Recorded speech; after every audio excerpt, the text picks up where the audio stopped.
esta enseñanza empieza con una historia que leí hace relativamente poco del señor Ronald Wayne, un tocayo mío, por allá en el 1976, fue el fundador de Apple. Obviamente, junto a Steve Jobs y Steve, no sé cómo pronunciar el apellido, pero es como Wozniak, más o menos para que tú ahí tengas una referencia. Este señor era socio fundador de esta empresa y él tenía el 10% de estas acciones. El tema es que solo 12 días después el hombre tuvo miedo de que la compañía fracasara y además de endeudarse a raíz de este fracaso, y por eso decidió vender su participación por la suma de $800.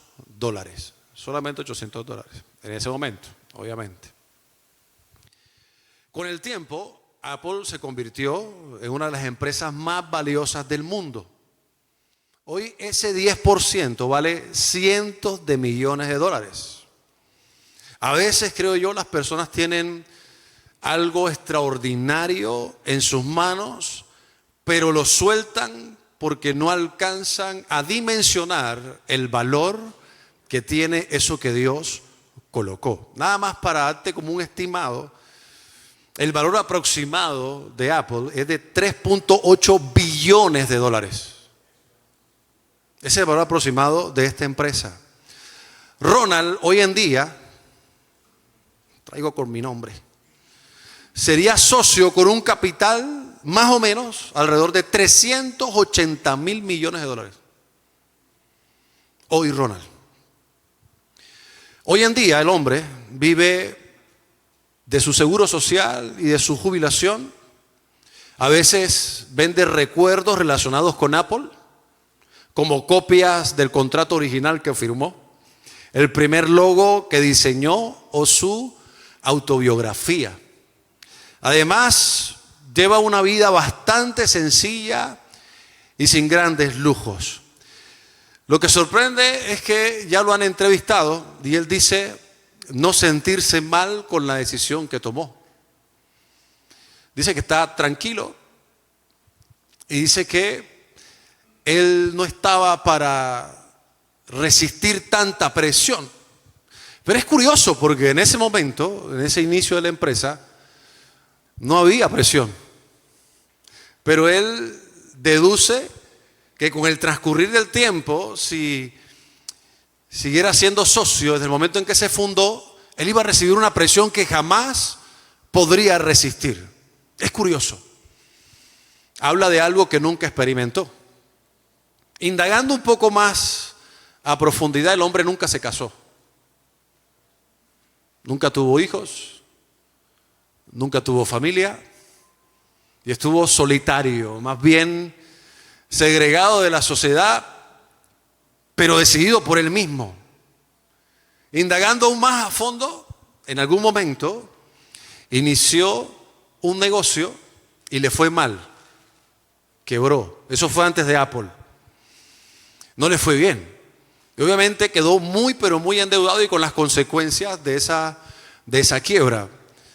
Psicológicamente, cuando se analiza este tipo de actuaciones en las personas, lo más probable es que el miedo, el cual él reconoció al principio, el miedo que tiene de afrontar nuevamente una situación donde quiebre o donde no le vaya bien, no estaba dispuesto a asumirlo. No estaba dispuesto a asumir riesgos nuevamente. Así que el proyecto que tenían era muy grande, pero él dijo, ¿y si fallamos? ¿Y si no nos va bien? ¿Y si esto me sucede igual a como me pasó anteriormente? Y ese miedo obviamente evitó que hoy pudiera ser socio de las compañías más sólidas a nivel mundial, creo que es la tercera, y que hoy tú y yo reconocemos. De hecho, la mayoría de nosotros tiene ese tipo de dispositivos. ¿A qué voy? A que nosotros despreciamos muchas veces lo que Dios colocó, los dones y talentos que Dios colocó en cada uno de nosotros. El tipo era muy bueno, era muy ingenioso, Tú le dabas alguna cosa y quería desarmarla para poder arreglarla y sabía hacerlo. Era un don que tenía. Pero el miedo pudo más que ese don que Dios había seguramente puesto en él. Porque todos tenemos dones que Dios ha colocado en cada uno de nosotros. El tema es que cuando fallamos o cuando no nos va bien, pensamos que siempre la tendencia tiene que ser irnos mal. Aunque nos levantemos y digamos palabras de afirmación, me va a ir bien, en el fondo, muy en el fondo, estamos prevenidos. Tenemos miedo de que vayamos a experimentar nuevamente una situación que provoque dolor, que provoque una fractura en nuestro corazón y que además, reconociéndolo un poco más, sabemos claramente que eso que vivimos es muy probable que se vuelva a repetir y no queremos nuevamente tener esa experiencia. Vivimos con miedo y ese miedo no nos deja avanzar, no deja que el Espíritu Santo transforme nuestra manera de pensar. Seguimos pensando como mendigos sentados en un trono. Pero tengo que decirte algo, al momento en que aceptamos a Cristo en nuestro corazón, hay un estatus evidente que viene, hay una identidad que viene a nosotros. No es que somos hijos y ya. No es que aceptamos a Cristo y Cristo nos dio salvación. No, hay algo muy importante que Dios quiere hacer por medio de nosotros. Propósito. Y esto involucra los dones que Dios nos dio. Esto involucra todo lo que el Señor ha puesto en nosotros, que nos los ha confiado además y que además daremos cuenta. Por eso que Dios ha colocado en nosotros. Entonces Dios no solamente te salvó para que te sientes en la silla que hoy estás sentado, para que sigas viviendo tu vida de la forma en la cual la estás viviendo hasta ahora. Dios no te salvó para que el dolor sea más fuerte que la gracia. Dios no te salvó para que la frustración sea mucho más diciente que la expectativa que Dios tiene, y que tú seguramente no, a lo grande que quiere hacer por medio de ti. Dios no te salvó para poca cosa. Y esto tampoco lo entendió el pueblo de Israel cuando fue sacado de Egipto a la tierra prometida con la promesa de ingresar, al desierto, con la promesa de entrar a la tierra prometida. El pueblo de Israel era esclavo en Egipto. Y un esclavo es un esclavo, no tiene derecho absolutamente a nada, aunque coma, aunque beba y aunque tenga un techo para dormir, que en todo caso no sería de ir. Pero el pueblo de Israel salió con grandes señales de Egipto, donde Dios permitió que el corazón del faraón se endureciera para que pudieran ver el Dios tan grande al cual servían, y también para que el pueblo enemigo conociera al Dios tan grande de Israel, que ellos en el desierto, cada vez que tenían oportunidad, renegaban y querían volver a la esclavitud de Egipto. No una, no dos, no tres veces, fueron varias veces. Éxodo 14:11, por ejemplo, dicen que frente al mar, el pueblo entra en pánico y acusa a Moisés de haberlo sacado de Egipto. Se vieron con un mar de frente y con el pueblo enemigo a sus espaldas y dijeron, hasta aquí llegamos. Y la pregunta es, ¿por qué Dios nos sacó de Egipto? Era mejor ser esclavo para venirnos a traer aquí a machacar. O sea, muy bonito esto. Y esa queja fue recurrente. Todos conocemos la historia. El Mar Rojo se abrió, el pueblo pasó en seco. Y el pueblo enemigo murió justo ahí. En Éxodo 16:3, cuando tienen hambre en el desierto, se quejan diciendo que en Egipto tenían comida y que hubiera sido mejor morir allá. ¿Cómo va a ser mejor la esclavitud? Pero tan pronto sentían un poquitín de hambre, y eso sucede mucho o nos pasa a nosotros también cuando pasamos por dificultades, decimos, pero mi vida era como más bacana antes. Mi vida era como más chévere antes, no tenía como tanto problema. Pero es una queja que está ahí en el fondo de nuestro corazón. Es un renegar. Es renegar en contra de Dios porque nos sacó de la esclavitud de no conocerlo y nos está pasando por el desierto necesario para poder formarnos. Porque jamás va a haber tierra prometida sin desierto. Y el desierto es un escenario que no nos gusta. Pero si lo que hacemos es quejarnos, así como lo hacía el pueblo de Israel, lo más seguro es que seamos mendigos sentados en un trono, sin identidad, sin entender quiénes somos realmente. Solamente para darte referencias, Números 14:2 dice que después del informe de los espías sobre Canaán, el pueblo teme a esa guerra que se avecina o que se avecinaba en esa época y dice: ojalá nos hubieran dejado en Egipto, como si la tierra prometida fuera el lugar que ellos no tenían que poseer luchando para poder estar. Querían todo fácil, así como muchas veces queremos nosotros todo fácil. Entonces, cuando la tierra prometida implica sacrificio, entrega,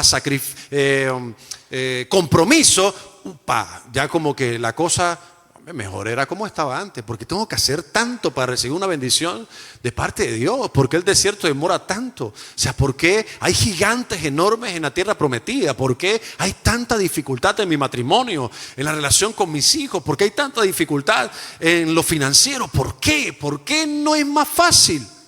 Yo creo que ya hemos hablado todo este inicio de año que Dios nunca ha dicho que sea fácil.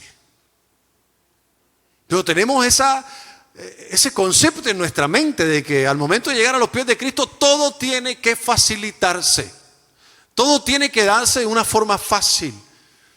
¿Por qué? Porque estoy en victoria, yo declaro victoria y tiene que pasar bendición, yo declaro bendición y eso es lo que tengo que experimentar. Pero no siempre es así, no siempre es una declaración y entonces Dios tiene que hacer lo que nosotros estamos declarando.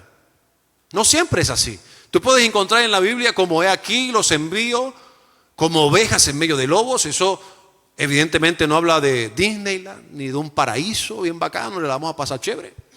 Eso habla de que va a haber gente de tu propia familia que te va a calumniar, que va a hablar más de ti, que te va a señalar, que te va a condenar, aún tú haciendo lo correcto. Eso es ovejas en medio de lobos. ¿Cuál es la parte de esa advertencia que Jesús nos hizo? De que en el mundo sufriremos aflicciones, pero que estemos tranquilos, confiados, porque Él ha vencido el mundo. Es que no es que vamos a tener una experiencia. Es que dice: en el mundo sufrirán aflicciones. No habla de una, no habla de dos. Habla de sufrir aflicciones, no de forma permanente, pero sí vamos a sufrir aflicciones. Claro que existe el día malo, y esto, aunque no nos guste, yo creo que nos aterriza a una realidad que nosotros no es que desconozcamos, pero que sí queremos tapar un poquito. Porque queremos que nuestra vida sea en victoria, porque somos más que vencedores. Y si bien es cierto, somos más que vencedores, es en Cristo Jesús. Para vencer hay que batallar, mi hermano. Para vencer hay que pelear. Para vencer hay que pelear. No hay ninguna guerra que se pueda ganar que no tengamos que pelear. No, pero Cristo pelea por mí. Ok, eso se escucha muy bonito, pero yo te puedo debatir ese argumento con decirte de que Cristo es quien nos da la fuerza para que podamos vencer. La suma de la palabra es la verdad. Entonces no creas tú, o no creamos más bien, que todo se tiene que componer entonces para decidir servirle a Dios, que todo tiene que arreglarse entonces para que podamos creerle a Dios, que todo tiene que solucionarse para que entonces nuestro matrimonio también pueda solucionarse, que todo tiene que arreglarse financieramente hablando para entonces poder levantar las manos al cielo y adorar, porque eso no es bíblico. Eso no es bíblico. No sé qué has escuchado en otro lugar, pero eso no es bíblico. Yo encuentro en la vida de David, en la vida de Abraham, en la vida de Moisés, momentos sí donde Dios pudo manifestar su poder y que les dio la victoria, pero también momentos de dudas, momentos de aflicción, momentos donde perdieron algo o perdieron a alguien, momentos de las cosas no se daban como ellos querían o como esperaban. Y veo un salmista, y puedes ver los salmos, cuando David se encontraba en persecución o se encontraba en una cueva clamando a Dios, adorando a Dios, pero aún así en aflicción. Tú puedes decir, no, ese es el antiguo pacto, el apóstol Pablo en el Nuevo Testamento, y tú puedes verificar su vida con la misma palabra, te darás cuenta que él vivía de aflicción en aflicción. Seguramente tuvo temporadas donde vio la manifestación del poder de Dios y donde todo iba bien. Pero Pablo fue perseguido, encarcelado.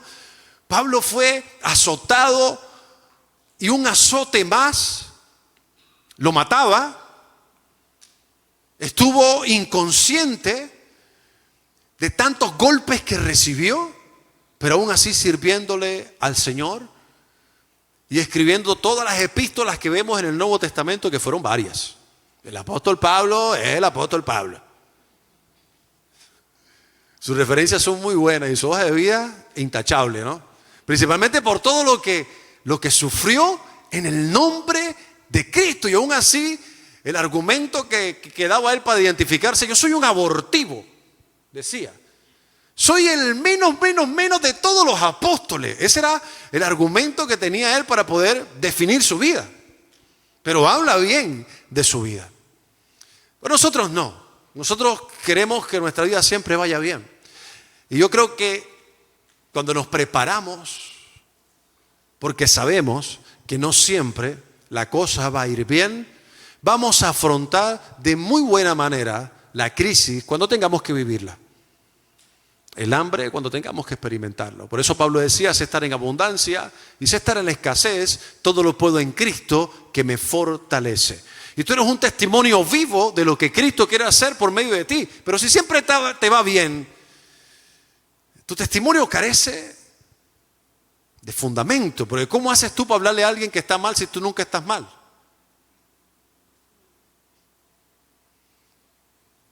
¿Cómo haces tú para darle un consejo a un matrimonio que está pasando por algo si tu matrimonio siempre está off top? Que es mentira, ¿no? Porque no hay matrimonios top. No los hay. Todos tienen dificultades. Todos, sin excepción. Aunque tú no hables de tu matrimonio, yo sé que tienes problemas en tu matrimonio. Yo lo sé. Yo sé que tienes dificultades. Yo sé que hay domingos que vienen enojados al servicio, si es que viene uno de los dos. Yo sé que hay peleas por el desayuno que no está, por la ropa que no se planchó,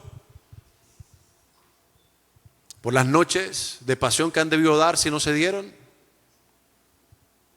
Yo no sé, porque esa es la vida, es tal cual. Pero a nosotros nos encanta esconder todo, ¿viste? ¿Cómo está, hermano? No, en victoria, hermano, en victoria. O sea, en victoria, en victoria.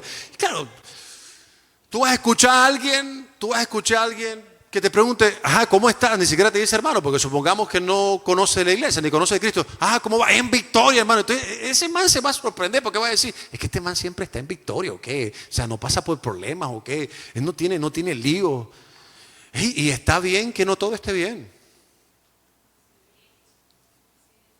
No para que se mantenga tal cual como está, sino para que tú lo puedas reconocer. Y es bonito poder reconocer fallas, errores, dificultades, tropiezos. Claro que es bonito. Eso hace que la gente se pueda identificar más con nosotros. Pero desde esa posición de que yo no me equivoco, yo soy santo, es muy probable que seas el que más te equivoques. Sino que sabes cubrirlo muy bien. Sabes guardarlo muy bien. Quejas y más quejas. Cuando Jesús entra en escena, en Mateo 3:2, dice, arrepiéntanse de sus pecados y vuelvan a Dios, porque el reino del cielo está cerca. Fíjate que Cristo habla de reino. Dice, arrepiéntanse. El reino se ha acercado, es decir, Él se había acercado en esa época. Las manifestaciones de lo que Dios hizo por medio de Jesús hablaban de un reino que se estaba acercando. La naturaleza del reino de Dios estaba en la tierra manifestado por medio de Jesús. Yo les voy a mostrar, en otras palabras, con lo que hago, la manifestación del reino de Dios, que obviamente se oponía a todo lo que podían ver y que seguramente había establecido la religión de la época, los fariseos y los saduceos. En otras palabras, Jesús les dijo: yo les vengo a mostrar el reino. Necesitan arrepentirse. Y este arrepentimiento tiene que ver con cambiar de mentalidad, cambiar nuestros pensamientos. Es decir, establecer la verdad de Cristo en nuestra mente. Pensar como Cristo, porque todo lo que terminamos haciendo es el resultado de lo que estamos pensando. Entonces, todo lo que hacemos es el resultado de haber consentido un pensamiento que después lo llevamos a la práctica. Nada es casual. Por eso Cristo inmediatamente lo que planteó fue: tienen que ser transformados de aquí, del coco, de la torre de control. Lo que estás pensando no es bíblico, lo que estás pensando no nace en mi corazón, lo que estás pensando no tiene nada que ver de tener una relación con el Padre, en lo absoluto. Entonces tenemos que revisar qué está establecido en nuestra mente que no proviene de la palabra de Dios. Y si nos queda un poco difícil porque no leemos la Biblia como debemos, al menos tú y yo hemos conocido historias de Cristo y de lo que Él hizo, de la forma en la cual se expresaba. Y no hablo solamente de milagros y las señales que eran evidentes. Hablo de apartarse a solas, por ejemplo, orar. Eso es un cambio de mentalidad. Hoy la oración está prácticamente desplazada de la ecuación. Es mucho más fácil consultar psicólogos que orar. Y no estoy en contra de la profesión como tal. Creo que es un complemento importante siempre y cuando esté Dios direccionando. Pero a veces nuestro recurso más próximo es intentar solucionar todo de forma natural. ¿Ya oraste? Creo que hablaba algo el domingo al respecto, el miércoles. ¿Ya oraste? Sí, Dios no me dijo nada. Mentira, no has orado. Es mentira. Es mentira, pero nuestra mente está tan llena de cosas. Estamos tan preocupados por tanto. Estamos tan distraídos. Tenemos 2 celulares. Tenemos gente llamando. Tenemos gente escribiendo. Tenemos tanto que hacer que nuestro corazón no está dispuesto a poder conectar con Dios. Por eso es que orar cuesta. Porque nos coge la mañana y lo primero que hacemos es: voy tarde, ¡pum! ¡Ay, se me olvidó orar! Si es que oramos. Y en el peor de los escenarios lo que ocurre es que nuestra oración se convierte en una oración superficial, donde solamente levantamos pliegos de peticiones para que Dios pueda responderlos uno a uno en la práctica. Ni siquiera le damos el chance a Dios a que Él nos hable por medio de su palabra y nos diga: eso que me estás orando no está en mi voluntad. Yo quiero que tú hagas esto, esto y esto. Quiero que hagas. No, ni siquiera le damos el chance. Señor, por favor, ayúdame, cambia esta situación. Padre, yo sé que tú eres el Dios que provee económicamente. Yo sé que tú eres el Dios que cambia vida. Pero queremos cambiar a todo el mundo con nuestra oración. Y yo sé que... Y cuando Dios, bueno, dame un segundito, te respondo. Puf, colgamos y nos vamos. Ya oramos, porque creemos que orar es solamente decir lo que decimos sin esperar la respuesta de Dios. Eso no es orar. Yo sé que no, ya oré, ayuné, vigilé. ¿Cuánto? No, toda la mañana orando y vigilando. Ah, bueno, ¿qué te dijo Dios? Dime, ¿qué te dijo Dios? No, nada, en silencio absoluto. Y si bien es cierto, Dios a veces guarda silencio, Él calla de amor, pero no para que nos vayamos, es para que nos quedemos. Entonces no es que no obtengamos respuesta de parte de Dios. Es que no estamos despiertos a nivel espiritual. Dios nos habla por medio de su voz, de su palabra, pero nos habla por medio de alguien más. Nos habla con un versículo bíblico que vemos en la parte de atrás de un vehículo. Nos habla por medio de una película cuando estamos conectados. Obviamente hay que ver la película, ¿no? Pero Dios siempre busca la forma de hablarnos siempre y cuando nosotros estemos dispuestos a escucharle. Y escucharlo, como vimos el miércoles, no es solamente aprender de memoria lo que creo Dios me está enseñando, sino tener la capacidad de poder colocar en práctica cada enseñanza que Dios me está dando. No hay otra manera de poder transformar nuestros pensamientos, sino con la palabra de Dios y con la disposición de poder aplicarlo. Yo puedo hacerte preguntas como: ¿tú quieres que tu vida cambie? ¿Tú quieres que tu matrimonio sea distinto?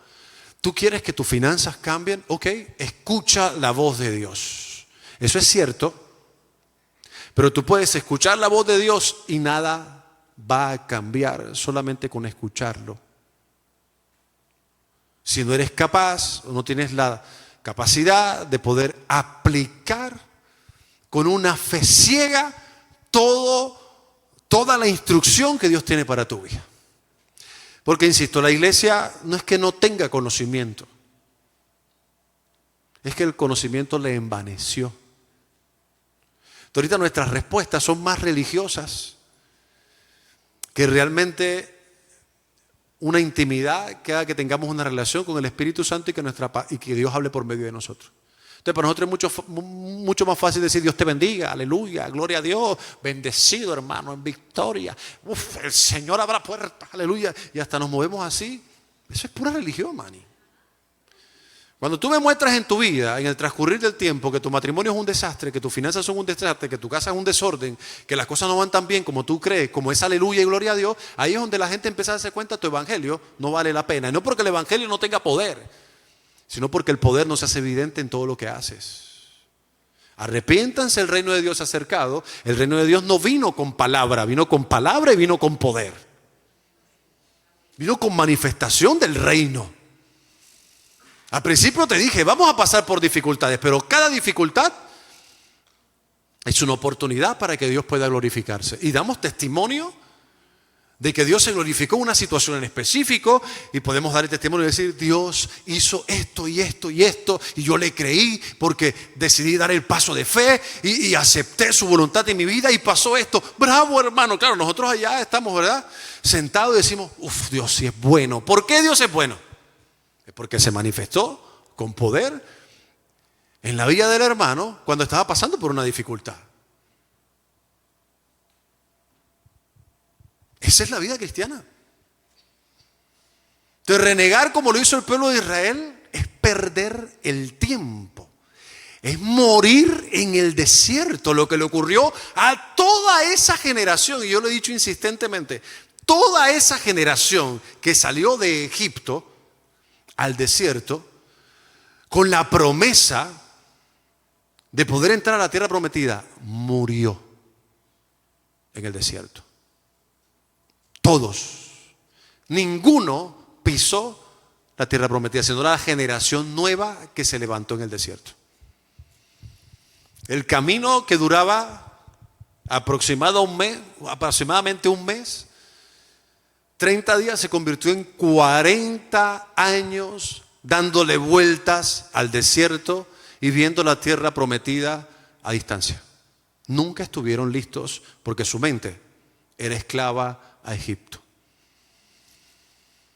Eran hijos de Dios, sentados en un trono como mendigos, con riquezas, porque salieron de Egipto con riquezas, porque hasta Dios les dio riquezas. Y que no les dio riquezas para sostenerlos en el desierto, eran riquezas que les servían ¿dónde? En la tierra prometida que nunca pisaron. Pero Dios los sacó con riquezas de Egipto, no los sacó pobres, los sacó con riquezas, con señales, con prodigios. Así que cuando hay personas que digo: no veo a Dios, no veo la manifestación del poder de Dios, no veo que Dios se está manifestando en mi vida, es más, yo creo que ni cuidado tiene de mí. No necesitas una manifestación poderosa para poder creerle. Porque el pueblo de Israel las vivió, las palpó, las tocó. El mar se abrió delante de ellos. Cipote manifestación. Y más incrédulos no podían ser. Cuando tenían hambre, que renegaron también y que quisieron volver a Egipto, maná cayó del cielo. Es que nosotros lo vemos: no, cayó maná del cielo, cayó maná del cielo. Poca cosa que te caiga pan todos los días. con el cual puedas desayunar. Y no era cualquier maná, era el maná. O sea, no era cualquier maná, porque Dios no sabe hacer cositas así. Yo me imagino el sabor. Se aburrieron del maná. No tenían ni que trabajar por él y se aburrieron. Ay, en Egipto comíamos, lo que nos daban, pero, ay, es que maná, otra vez maná. Otra vez maná. Nada más tenían que levantarse en la mañana a recogerlo y comer. Pero nosotros somos insaciables. Con tal de estar renegando, no nos conformamos con nada. No entendemos el proceso. Porque nos encanta la queja y que sea recurrente en el tiempo. Y eso no va a cambiar la situación. Al contrario, te va a sepultar en el desierto. ¿Estás en el desierto? Sí, Ronald, estoy en el desierto. ¿Estás pasando la barro? Sí, Ronald, estoy pasando la barro. Estoy colgando un hilo. Estoy barro. Bueno, estás en el desierto. ¿Quejándote? ¿Renegando de la situación? ¿Culpando a los demás? ¿Señalando? Vas a terminar sepultado en el desierto. Y esto puede ser, no es una palabra que te guste mucho, pero a las evidencias hay que remitirse.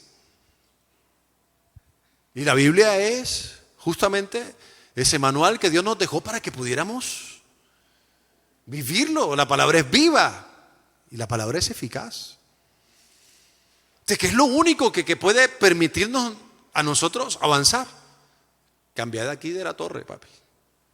Hay tantos pensamientos que tenemos inadecuados todos, que creemos además que son bíblicos. Que lo creemos. Así como dice la Biblia, el que se levanta temprano pues tiene la bendición de Dios. ¿Dónde dice eso la Biblia? Al que madruga Dios le ayuda. No, eso no es bíblico. Y así una cantidad de refranes que los hacemos doctrina o bíblicos. Y no son bíblicos ni son doctrina. Y así como esos pensamientos, algunos otros más, que no tienen nada que ver con lo que Dios quiere establecer en nosotros. Oseas 4:6 dice: mi pueblo fue destruido por falta de conocimiento. Pero aquí habla del conocimiento aplicable, el que estoy dispuesto a aplicar. Porque el conocimiento solo, sin la aplicación, no tiene ningún sentido. Tú no estudias y te matas estudiando para no ejercer. Es un poquitín de sentido común. Nosotros estudiamos la Biblia ¿para qué? ¿Para conocer de Dios? ¿Para saber qué fue lo que pasó desde Génesis a Apocalipsis? Para eso leemos la Biblia. Leemos la Biblia como un libro más, donde decidimos qué aplicar y qué no. Pues bueno, por eso tenemos la vida que tenemos. Por eso tenemos la vida que tenemos. Cuando leamos la Biblia, o cuando estemos dispuestos a adquirir conocimiento, tenemos que tener claro que no sirve de nada el poder aprender si no estoy dispuesto a colocar en práctica lo que estoy aprendiendo. No estoy dispuesto. Hay que entender que el reino de Dios, que viene por ese conocimiento pleno de la palabra, es muy, pero muy diferente a este mundo y a su sistema. Que no quiere decir que lo miremos con desprecio y decir, bueno, estoy en el mundo, pero yo no soy del mundo. Pero eso muchas veces se convierte en no hablo con nadie, solamente es la iglesia y la iglesia y la iglesia, no le predico a nadie, los demás los miro por debajo del hombre. No. Es que para ti no sea importante el mundo. No sea lo más importante el mundo. Aterrízamelo, Ronald, aterrízamelo para yo poderlo entender. Si tus pensamientos son solo plata, y trabajas por plata y todo es plata y hay plata y cuando no tienes plata en el bolsillo te preocupa y cuando no hay dinero suficiente andas mirando en las cuentas para ver si hay plata y ay, ¿qué hago? Lo más seguro es que el sistema del mundo está en tu corazón. Eso es lo más seguro. Ay, ¿cómo hago para pagar este recibo? ¿Y cómo hago para pagar esta obligación? ¿Y cómo hago y que eso te quite la paz, te quite la tranquilidad? Lo más seguro es que el Dios tuyo sea el dinero y no sea el Señor. A eso me refiero con el sistema del mundo. Cuando estamos distraídos, por ejemplo, en 1000 cosas, y despreciamos el propósito de Dios en nuestra vida, lo que Dios quiere hacer por medio de nosotros, el llamado que Dios nos ha hecho, que somos muy conscientes del llamado, entonces estamos influenciados por el mundo. Entonces, pero yo vengo a la iglesia los domingos y de vez en cuando voy los miércoles, Ronald. Yo no creo que el mundo esté así afirmado en mi corazón. ¿Dónde está tu ministerio y el llamado que Dios te hizo? Dame, por los frutos los conoceremos. A ver, ¿cuál es tu fruto? Cuéntame. Y no un fruto hecho a tu medida, es un fruto hecho a la medida de Jesús. Porque tú puedes hacer 2, 3 cosas y creer que es suficiente. ¿Dónde está el fruto del llamado que Dios te ha hecho? ¿Reconoces el llamado de Dios en tu vida? ¿O estás enfocado en otra cosa? Bueno, muy seguramente la influencia del mundo está haciendo eco en tu corazón. Y tienes que cambiar tu forma de pensar, porque tú no fuiste creado para lo bueno que estás haciendo, porque puede ser bueno lo que haces. Y eso a veces nos trastorna un poco. Como yo soy bueno en esto, entonces seguramente Dios me creó para esto. No siempre. Si no es Dios quien se manifiesta a través de lo que haces, si no es Dios quien puede mostrar su gloria a través de lo que hace, siempre, si no es Dios el que puede manifestarse en todo lo que tú estás haciendo, en lo cual eres bueno, entonces seguramente no es propósito de Dios, es lo que tú has querido para ti. Es lo que tú has querido para ti. De cambiar o estar dispuesto a que nuestra mente cambie, tiene que ver mucho con Mateo 6:33, que dice: buscad primeramente el reino de Dios y su justicia. ¿Qué es lo que estás buscando tú? ¿Qué es lo que buscamos nosotros? Lo que uno busca es lo que le cuesta trabajo encontrar. Obviamente eso no tiene nada que ver con nuestra zona de confort, lo que habitualmente hacemos bien, lo que hacemos excelente. No, buscar el reino de Dios es algo que está escondido y que tenemos que indagar, profundizar, escudriñar. Eso es buscar el reino de Dios. Dice: busquen el reino de Dios y su justicia, y las demás cosas. Fíjate que para Dios sí es importante eso que para ti hoy es importante, o para mí, que habla de añadiduras. Entonces, por lo general, nosotros estamos enfocados en las añadiduras y no en el reino. Pero nos mentimos a nosotros mismos. Nos engañamos a nosotros mismos. ¿Cuál es el primer pensamiento que se viene a tu mente cuando te levantas? ¿Qué es lo primero que haces cuando te levantas? ¿Coges el celular? ¿Mirar Instagram? ¿Mirar TikTok? ¿Mirar si tienes llamadas perdidas? ¿Qué es lo primero que haces? ¿Qué es lo que te trasnocha? ¿Qué es lo que te apasiona realmente? ¿Qué es lo que te quita el sueño? ¿Es Dios? Si es Dios, su palabra y su propósito en ti, bien, vamos bien. Pero si no es eso, no os engañéis. No. Cuando la palabra dice: no se engañen, Dios no puede ser burlado, habla de un profundo conocimiento de Dios hacia nosotros. Dios conoce absolutamente todo de ti y de mí. Todo. Tus motivaciones, el por qué viniste a este lugar, qué quieres, cuál es el anhelo de tu corazón, aunque tu boca diga otra cosa. Dios sabe perfectamente si eso que dices es cierto o no.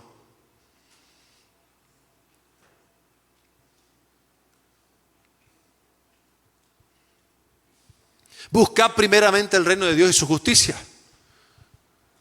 Cuando nuestro chip cambia y no andamos detrás de añadiduras y buscamos el reino, al buscar el reino, que no es más que buscar su presencia, encontrar propósito en Él, poder establecer su palabra en nosotros, entonces vamos a ser buenos padres, buenos hijos, buenos esposos, buenos administradores.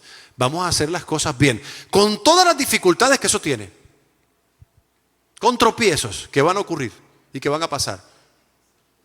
Pero si no buscamos el reino de Dios primero, sino que estamos buscando añadiduras, nuestra familia, créeme, va a ser un desastre. Nuestra casa va a ser un desastre. Nuestras finanzas van a ser un desastre. Porque ¿qué adquirimos nosotros cuando buscamos el reino de Dios y su justicia? ¿Qué adquirimos? Sabiduría. Sabiduría. Y no cualquier sabiduría. Sabiduría que proviene de lo alto, que proviene del Señor. Es instrucción. Cuando buscamos el reino de Dios, estamos buscando a Dios. Y ese buscar el reino, ya para aterrizar un poquito más, significa, yo busco al Señor, yo oro, yo me conecto con Él. Papá, dime, ¿qué quieres para mí hoy? ¿Qué quieres que haga hoy? Porque a veces decimos, ¿y qué será esa vaina de buscar el reino de Dios? ¿Vale? ¿Cómo será eso de buscar el reino de Dios? Y es buscarlo a Él. Cuando Jesús dice, que lo leímos, que Jesús dice, arrepiéntase porque el reino de Dios se ha acercado. Quien se estaba acercando era Él. Era Él. Es su palabra, viva, eficaz. Entonces el reino está ahí. A nada de distancia, ahí mismo. Requiere más bien de nuestra disposición. Él es la fuente de toda sabiduría. Él sabe perfectamente dónde buscarle la comba al palo en tu vida. Sabe perfectamente. Sabe cuál es la estrategia que necesitas para que haya restauración. La tiene, Dios la tiene. Claro que Dios la tiene. Pero en tus fuerzas, jamás. Jamás. Jamás. ¿Qué es aquello que tú anhelas? Seguramente va a ser una añadidura. Bueno, en Dios buscando el reino, dice la Biblia que esas añadiduras son las bendiciones que nos van a alcanzar. ¿Tú sabes qué significa que una bendición te alcance? ¿Tú sabes qué significa? Te lo voy a expresar literalmente. ¿Dónde está Daniel? Ven acá, ven, que estás allá distraído.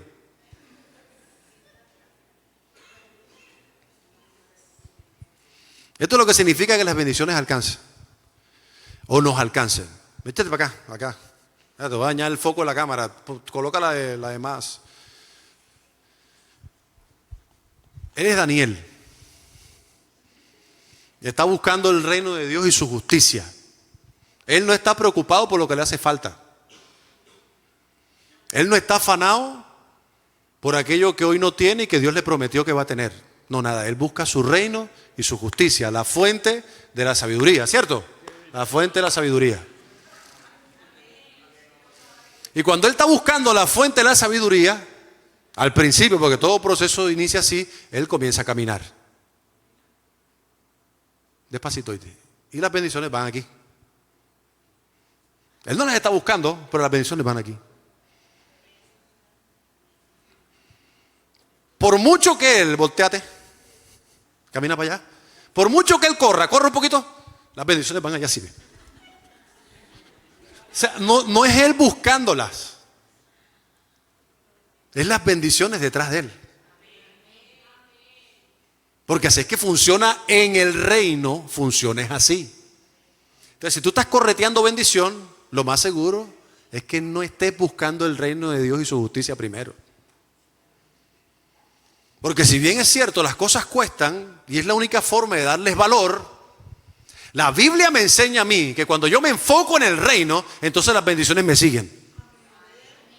Las bendiciones me persiguen. Y aquello que yo estaba esperando por mucho tiempo, pero que no estaba preocupado ni afanado por eso, toca la puerta y me dice, aquí estoy. Tengo bendiciones para ti. Y eso significa todo. Porque yo sé que para Dios no hay nada imposible.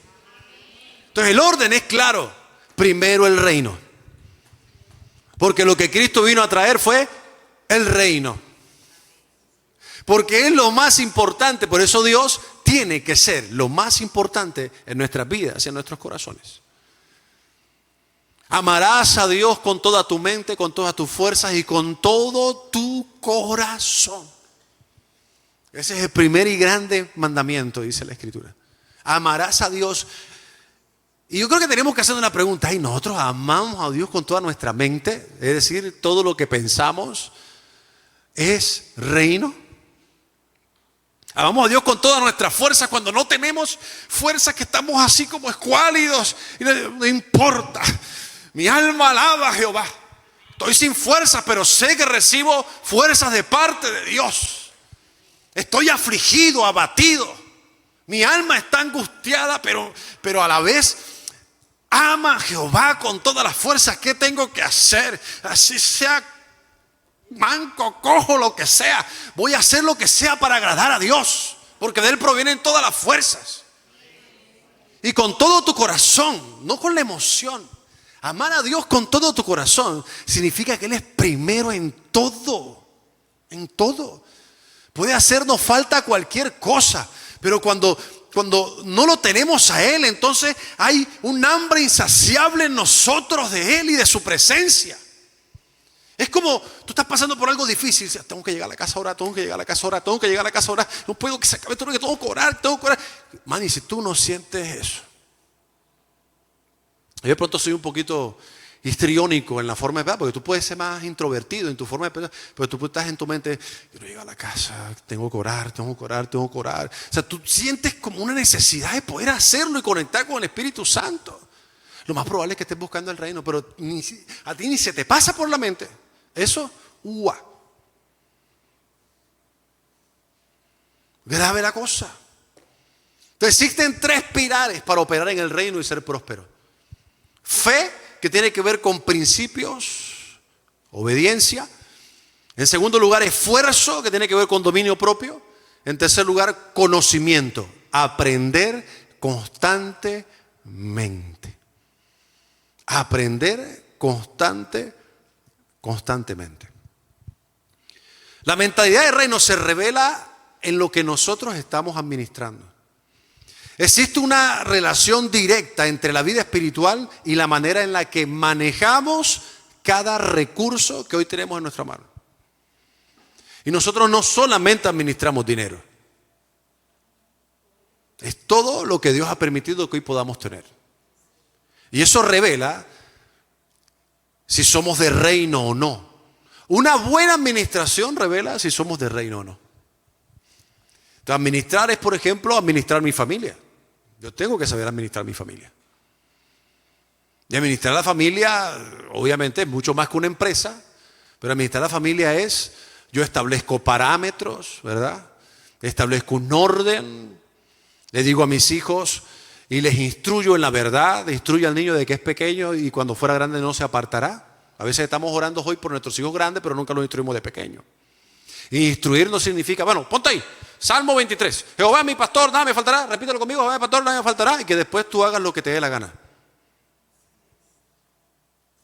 No, eso no es instruir. Es instruir integralmente. Jehová es mi pastor, nada me faltará. Y que el niño te pregunte, ajá, papá, ¿y qué es eso de Jehová es mi pastor, nada me faltará? Hijo, que yo confío en Dios, nada me hará falta porque lo tengo a Él. Y viene una situación difícil y ellos ven que nosotros somos coherentes con lo que predicamos o con lo que estamos enseñándoles. Hijo, Jehová es tu pastor, nada te faltará. Mira que lo acabamos de leer, pero tú estás preocupado. Y ellos se dan cuenta que estás preocupado y estás afanado. Cógeme ese trompo en la uña. ¿Ah?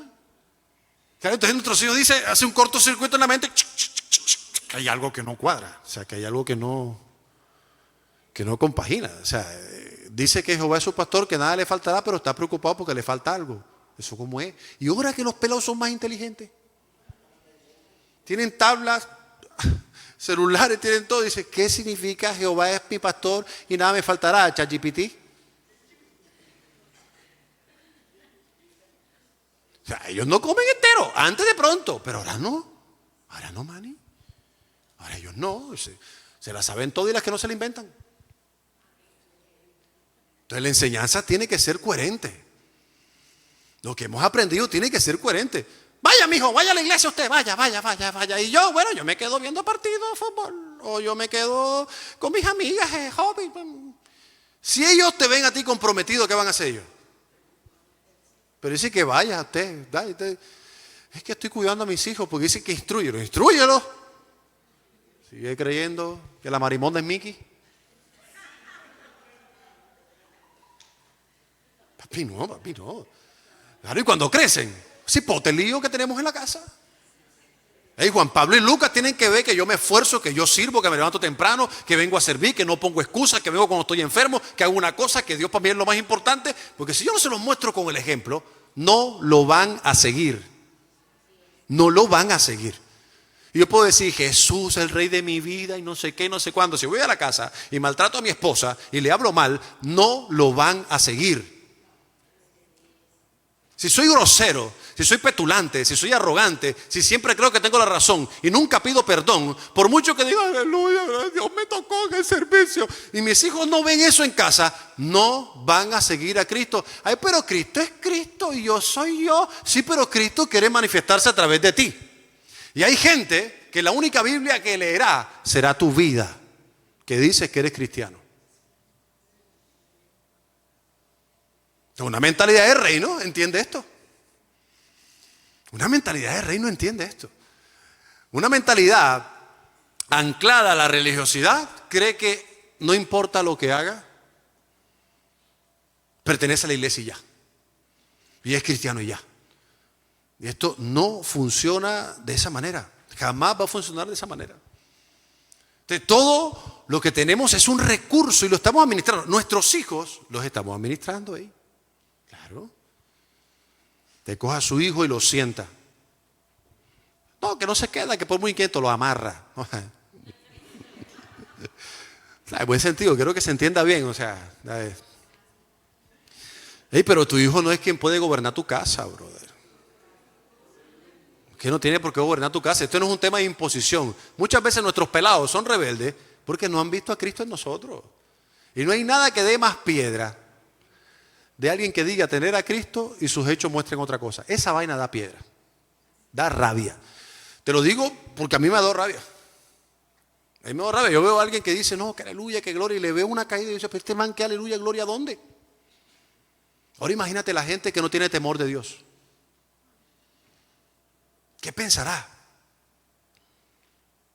Yo tengo una respuesta, porque hay gente que se ha acercado, lastimosamente se acercó y me dice, no, pastor, pero es que a mí me hicieron esto en una iglesia, y me hicieron esto otro, y hablaron de mí, no sé qué, no sé cuándo, que es normal, porque aquí está la mata el chisme.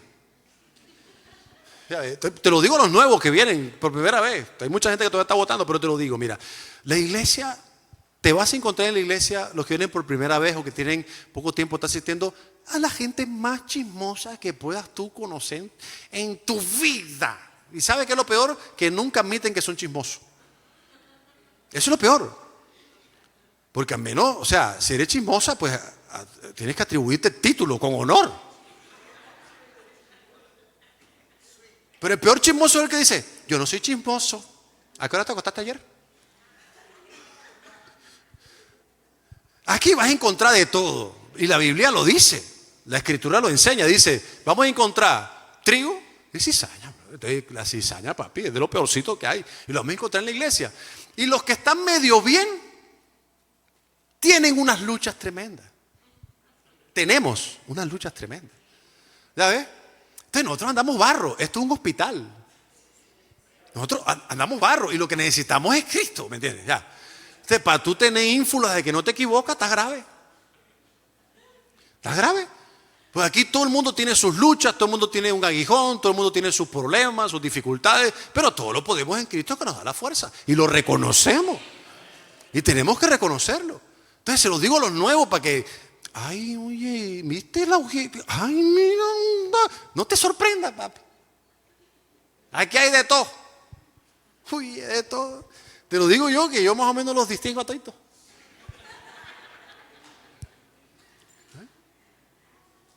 Pero ya con reconocerlo, pues, ¿no? Ya ves. Tenemos que tenerlo ahí como claro, ¿no? De todo lo estamos administrando nosotros. ¿Sabes qué es lo delicado del asunto? Que vamos a dar cuenta. Tú vas a dar cuenta por tus hijos. Vas a dar cuenta por tu matrimonio. Vas a dar cuenta por tu finanza. Vas a dar cuenta por todo lo que Dios puso en tu mano. Una mentalidad de rey no entiende esto. ¿Y qué hace? Se esfuerza, trabaja, entiende y adopta la misma mente de Cristo para no convertirse en un mendigo sentado en un trono. Porque tu posición está clara, eres hijo. La Biblia enseña que nosotros somos real sacerdocio. Hay una parte de la Biblia que dice que somos reyes. Obviamente nuestro rey es Jesucristo, ¿verdad? Pero nosotros no podemos estar sentados en un trono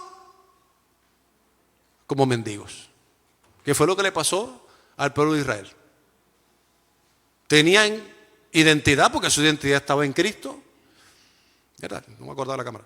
Tenían identidad porque su identidad estaba en Cristo. Eran hijos. Y Dios los amó, como dice la canción, como la niña de sus ojos. Los protegió. Así como nos protege a nosotros hoy. Ahora, tú estás sentado en el trono, tienes que fungir como tal. Eso es un término muy jurídico. Tienes que actuar como tal. ¿Sí o no, doctor?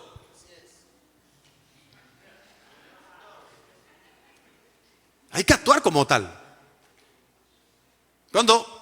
Cuando mi oración es yo quiero ser como Jesús, no es porque quiero parecerme a Él físicamente, que Jesús tuvo que haber sido pinta. ¿Sabes? Así como yo. Mate. Sino, que yo quiero que Él pueda actuar por medio de mí. Yo quiero que Él pueda actuar por medio de mí.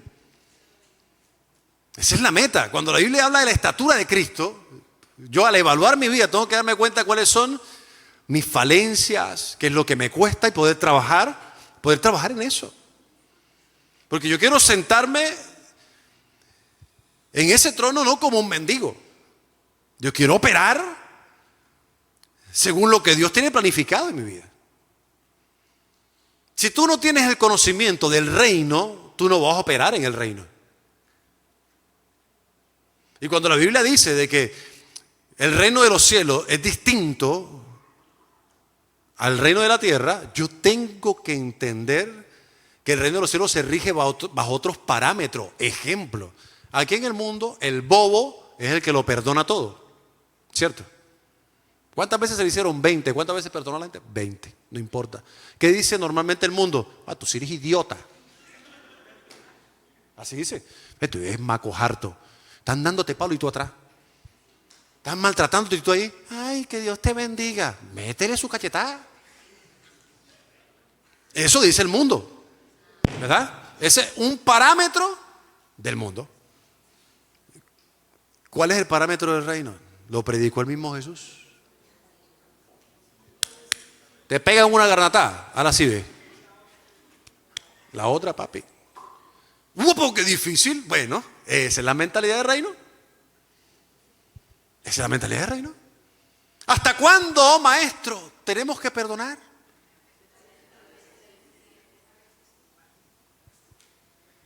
En la época no era así. Antes de Cristo, no, nada, papi. La embarrada, papi, te tenían que apiedrar, te tenían que hacer todo. Ojo por ojo. Si tú me pegas un puño en el ojo, ¿qué decía la ley? Yo te lo tengo que devolver igualito. Igualito. Eso decía la ley. Si me robabas un burro, tú tenías que pagarme ese burro con otro burro. Acá no, Jesús llegó y dijo otra cosa totalmente diferente. Te hacen mal, paga bien por mal. Papaito lindo. El reino es, mentalidad de reino es, a mí sí me han hecho mal, pero yo bendigo a todo aquel que... Y no esa bendición como...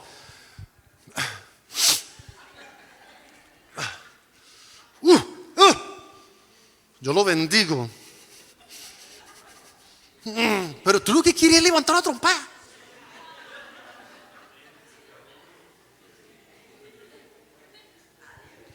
Padre, aquí están estas manos que tú me diste, úsalas para vengar esto. Úsalas, Señor. Me diste nudillos, me diste fuerza y es para esto, Padre. Dame la oportunidad, te lo pido en oración, de poder reventarlo para desquitarme. Eso no es reino. Señor, cuando yo me bauticé, esta mano no se bautizó.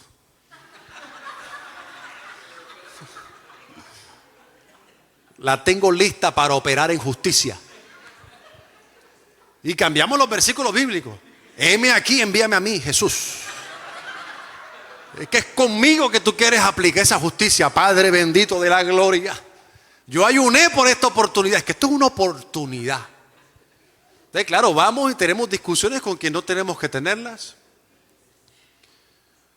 Nos disgustamos y decimos, me parece injusto, esto no lo has debido hacer, eres un incircunciso, porque claro, estamos muy buenos emitiendo juicios contra las demás personas.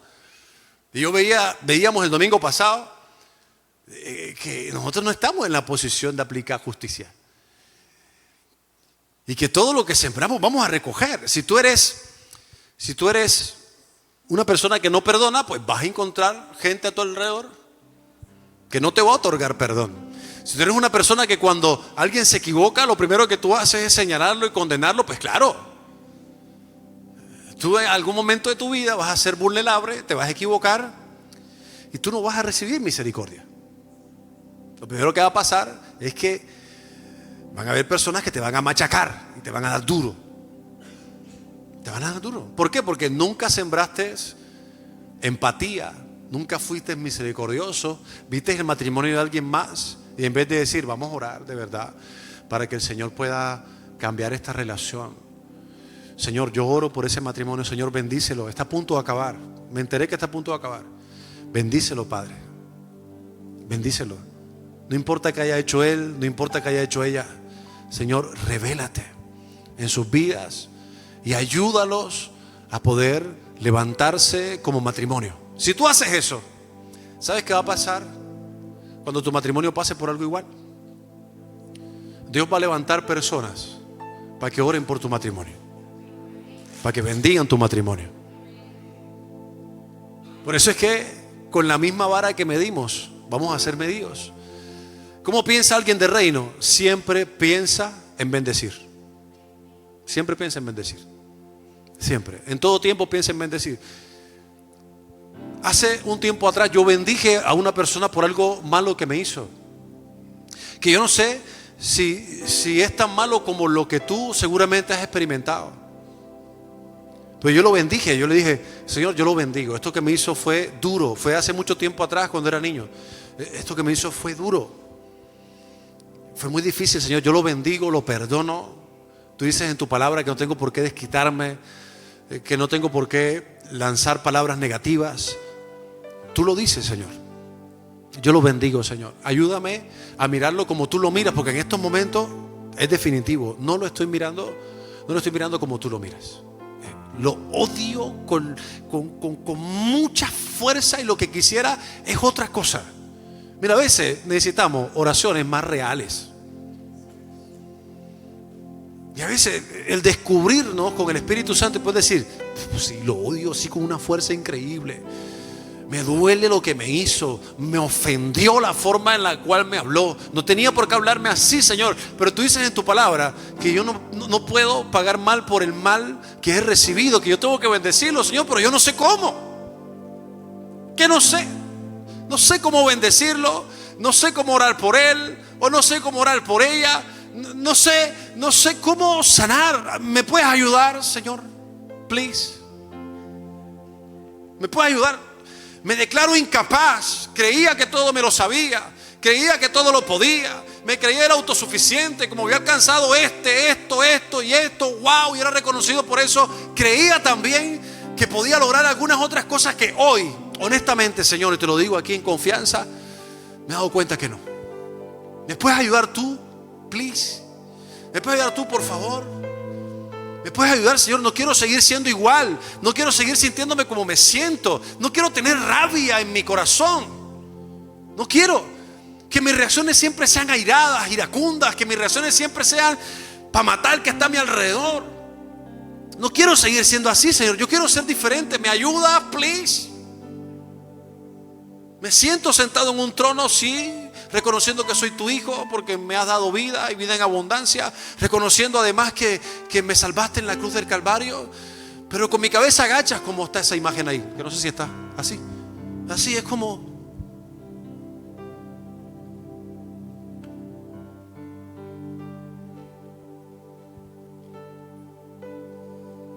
Porque lo que me duele hoy no debería dolerme, porque ya hace tiempo me duele. Porque soy consciente que no he estado dispuesto a sanar. Porque soy consciente de que he querido llevar mi vida de una forma totalmente diferente a como tú me enseñas, a lo que eres tú, a tu esencia. Ahorita te dije, no está mal reconocer que estamos mal. No está mal. Yo creo que ese es el primer paso que debemos dar todos al momento de pararnos en un espejo, es mirarnos y decir, este soy yo. Este soy yo. No el que ven en la iglesia, que puede saludar amablemente a alguien más, que puede dar incluso un abrazo, o que en todo caso puede servir. No. Este que está aquí frente al espejo, este soy yo. Con luchas todavía, con un dolor que no había querido reconocer,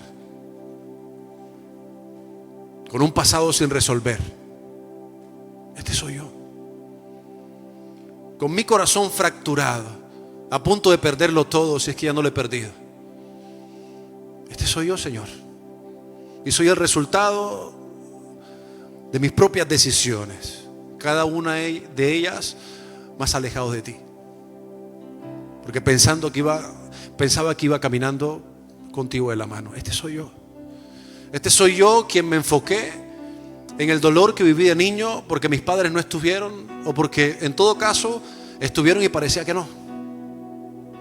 Este soy yo que está aquí parado frente al espejo porque anhelaba un abrazo de mi papá que nunca se dio, un te amo de mi papá que nunca se dio, un acompañamiento de mi mamá que nunca se dio porque me dejó con mi abuela, me dejó con mi abuelo, y yo anhelaba al menos que pudiera estar conmigo, así sea un minuto.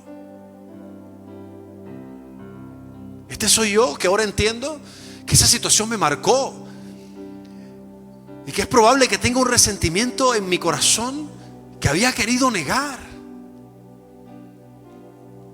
que además había creído que había superado, porque en algún momento quemé un papelito en algún retiro habiendo hablado del tema, pero que a día de hoy parece que no surgió el efecto que quería.